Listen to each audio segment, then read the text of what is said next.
Welcome to the writing corner. Oh, sorry, I was just writing. Let me take these off. Sorry, those are my writing gloves. They are like compression gloves. So anyway, diving into today's topic. Welcome to the writing corner. My name is LD Valencia. Today we're going to talk a little about some fantasy tropes that I'm honestly not a very big fan of. So the first one is probably not too controversial, but I'm honestly not too big of a fan of the chosen one trope. I feel like it's been done a lot. I feel like we've really kind of come to the end of that trope's life, unless it is done with kind of like a twist or a spin or some like different take on it.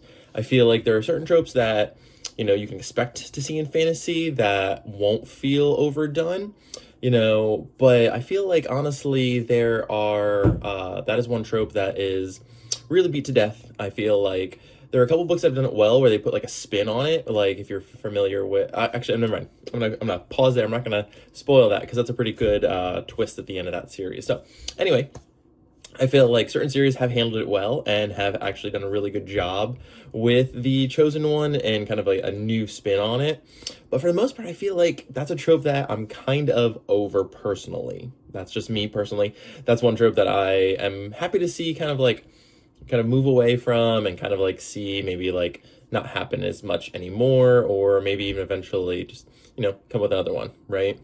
The second one is kind of the fantasy apocalypse that a lot of times feels cliche. It feels like the villain is looking to destroy the world for no reason other than to destroy the world, and in a lot of ways it doesn't feel very genuine. There's not really like strong stakes in it. And personally, I feel like, there aren't a lot of reasons why someone would want to destroy the world for the sake of destroying the world. I just feel like, to me, as someone who's very sensical and logical as a person, I have a hard time with that one. Like, why would someone just want to blow up the world? And maybe it's, like, there are some reasons I can, like, maybe see, like, doing it this way or that way. But I feel like a lot of times it's just, like, doesn't really make a lot of sense. Like I can see like, scheming and other things like make a lot more sense as far as like the villain's concerned, but like blowing up the world for the sake of blowing up the world just to me seems a little cliche, a little overdone. And I think that there's better, more logical things that can be done, like with your villains that make them more interesting and more creative than they want to blow up the world, right? To me, that's a little bit like, okay, but why? Right? Anyway, that's just one that I feel like is a little bit, boring, I guess. The third one, I feel like the current trend of naming titles is kind of overdone, right? I feel like everything right now is the something of something and something, right?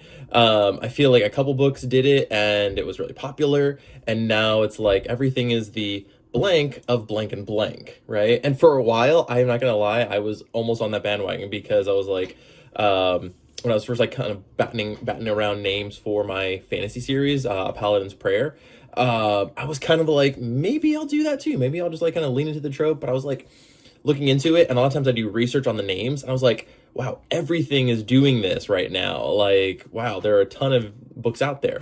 And so I was like, decided to pull back, and I was like, I do want something dragon in my titles because I want people to know this is a dragon book, because I want it to be marketable to readers that like dragons, right? And stuff like that. So I decided to kind of move away from that. I think originally one of the ones I was thinking of is something like The Land of Scale and Flame or something, because like I was like, it's a little bit close to like letting you know it's a dragon book, but like it wasn't super like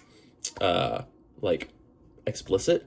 But anyway, I decided to go away from that just because, like I said, it's overdone. It's really, really, really cliche, I feel like, right now, just because it's been done so much that it makes it hard for your book to stand out if you just kind of copy that naming convention. So those are a couple of tropes, a couple of fantasy cliches that I feel like I'd be happy to see kind of go away and, kind of like move on to different things and everything. There are a lot of great trends in fantasy, and I'll definitely talk about those ones, but I just want to talk a little bit about some of those ones that me personally, without being like mean or like pointing out any book specifically and saying this book is bad and I don't like it.